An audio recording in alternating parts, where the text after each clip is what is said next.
Saya harus merasa perlunya introspeksi dan muhasabah atau koreksi diri. Klarifikasi Khatib Untung Cahyono yang viral khotbah singgung pemilu curang, minta maaf bakal introspeksi.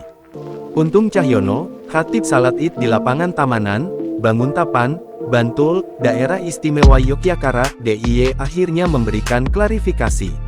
Untung Cahyono menjadi sorotan karena khotbahnya menyinggung pemilu saat Salat Idul Fitri. Video klarifikasi tersebut diunggah oleh akun TikTok @harminantofax.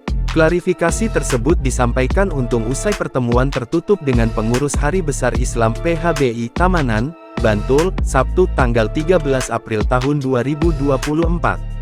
Untung Cahyono mengaku salah dan siap membenahi diri, muhasabah, atas apa yang ia perbuat sebelumnya di momen Idul Fitri. Ia memohon maaf dengan viralnya khutbah bernuansa politik yang membahas kecurangan pemilu 2024 pada saat mengisi ceramah Idul Fitri tanggal 10 April kemarin.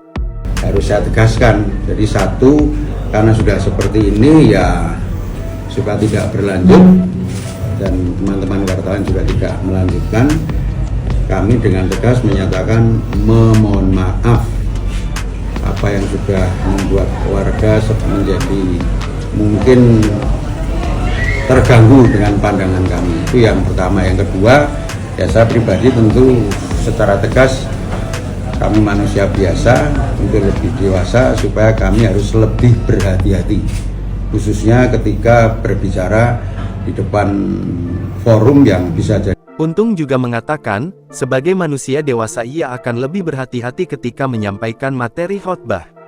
Ia juga menyebutkan bahwa dirinya akan lebih banyak berkomunikasi dulu terhadap tokoh di wilayah setempat ketika ingin mengisi khutbah.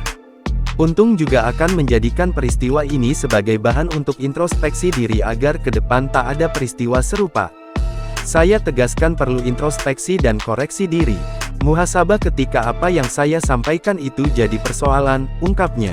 Sebelumnya dalam video viral berdurasi 8 menit 35 detik tersebut tampak Untung yang merupakan khotib tersebut tengah melakukan ceramahnya di hadapan para jemaah salat Id. Kejadian yang berlangsung pada Rabu tanggal 10 April tahun 2024 di lapangan Banguntapan, Bantul DIY tersebut akhirnya ditinggalkan oleh para jemaahnya yang memilih untuk pulang ke rumah. Dalam ceramah yang dilakukan oleh khotib, tampak membahas mengenai politik khususnya pada pemilu presiden yang diselenggarakan pada tanggal 14 Februari tahun 2024 lalu. Download Tribun X sekarang, menghadirkan lokal menjadi Indonesia.